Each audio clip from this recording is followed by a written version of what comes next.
ఈ మధ్య కాలంలో హీరోయిన్ సమంత ఏం మాట్లాడినా పెద్దగా రాదంతం చేయడం, భూతద్దంలో పెట్టి చూడడం చాలా అలవాటుగా మారిపోయింది. మరీ ముఖ్యంగా సమంత విడాకులు తీసుకున్నప్పటి నుంచి సోషల్ మీడియాలో ఇలాంటి రకమైన వార్తలు ఎక్కువగా వింటున్నాం.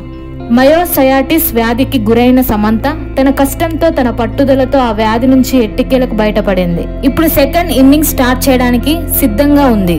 పలు సినిమాలు వస్తున్నా సరే మంచి అవకాశాల కోసం వెయిట్ చేస్తుంది. రీసెంట్ గా సోషల్ మీడియాలో సమంత ఒక ఇంట్రెస్టింగ్ విషయాన్ని షేర్ చేసుకుంది. నా కెరియర్ ఉన్నత స్థితిలో ఉన్నప్పుడే విరామం తీసుకున్నాను. నాకు తెలిసి ఇది నిజంగా పెద్ద సాహసమనే చెప్పాలి. కానీ నాకు తప్పలేదు. తప్పు అని తెలిసినా కూడా తప్పక చేయాల్సిన పరిస్థితి ఎదురైంది. ఆరోగ్యం కంటే ఏది గొప్పది కాదు కదా, అది నేను అనుకున్నాను. భవిష్యత్తులో ఇబ్బందులు తలెత్తకుండా ఉండాలంటే నా ఈ కఠినమైన నిర్ణయం కంపల్సరీ అనుకున్నాను. నా అభిమానులకు మాత్రం నేను దూరంగా ఉండలేను. ఎప్పటికప్పుడు టచ్ లోనే మీకు ఉంటూ వస్తున్నాను అంటూ తనదైన స్టైల్లో ఆన్సర్ ఇచ్చింది. సమంత త్వరలోనే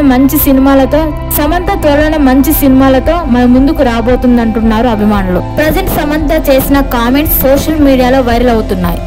సమంత లాస్ట్ గా తెరపై కనిపించింది ఖుషి సినిమాలో. ఆమె నటించిన సిటాడిల్ సిరీస్ కోసం ఫ్యాన్స్ ఈగర్ గా వెయిట్ చేస్తున్నారు.